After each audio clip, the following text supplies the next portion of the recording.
Welcome to Chillin' 101. We hope this video helps.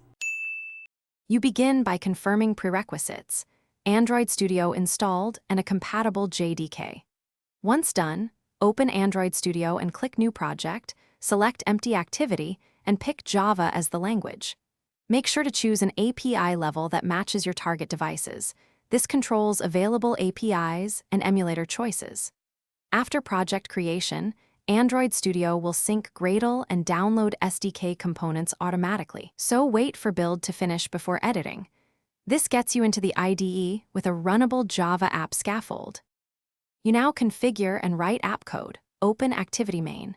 XML to define UI elements, then implement behavior in main activity.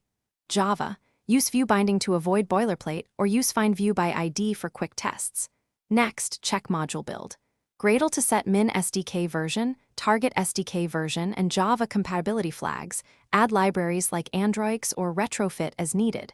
Once changes are made, click Build, then Run. Gradle compiles, dexes, and installs the APK. If you prefer, run on a physical device by enabling USB debugging. You finish by running and testing. Select a target, press Run, and watch logcat output to verify behavior. Use breakpoints and the debugger when logic fails, and add unit tests for core methods plus instrumented tests for UI flows. If something breaks, first sync Gradle and check compile errors. Often updating SDK tools or the Android Gradle plugin resolves version mismatches. Finally, clean and rebuild the project.